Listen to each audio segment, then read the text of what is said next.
मग राहतं, मग काय करू आता आपले पोटचा काळ आहे त्यात स्वतःचा या दुसऱ्या तर समजा बा धार लागत तिथून बा हा धार लागते इकडं खाली हे बघा ते बोर्डात गेला पाणी तर मग त्या खरा नेईल ना मग एक तर कोण आहे इथं आता बटान दाबा गेलो राहिली येलगुण मग ते शेजाऱ्या कशी येतील काही राहिली का जेव्हा पडन आणि कोणी बघल तेव्हा ते शेजारची बघतील ना त्याची कशी घरात बघा येते नाही येऊ शकत ना ते हा मग आजी मग बोलत हो एक कामवाले आला मग काय बोला तू का मी एकटीच आहोत ना माझा करून द्या ना तुम्ही अगोदर मग नंतरच्या बघा ना तुम्ही त्या ऐकतच ना तर काय करू द्या.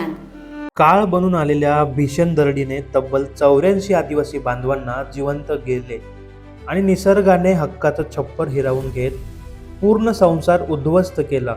दरडीखाली गुरेढोरे गेली, अंगावरच्या कपड्यांसह चिंधीत गुंडाळून ठेवलेलं हक्काचं सोनं नाणं मातीमोल झालं.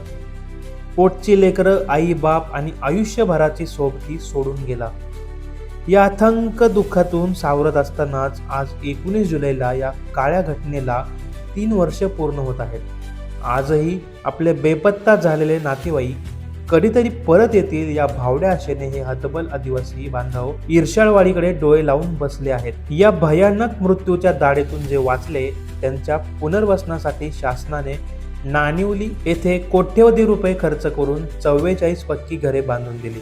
मात्र तिथेही भ्रष्टाचारी अधिकारी आणि कंत्राटदारांनी मिळून आदिवासींच्या हक्काच्या पैशावर डल्ला मारला. पहिल्याच काही पावसात ही पक्की घरे जागोजागी गळू लागली असून छतातून पाणी टपकत असल्याने घरांना थेट गळती लागली आहे. निकृष्ट दर्जाचे साहित्य वापरून कंत्राटदारांनी स्वतःचे खिसे भरले आणि पैसे खाल्ले, ज्याचा नंगानाच आता उघड झाला आहे.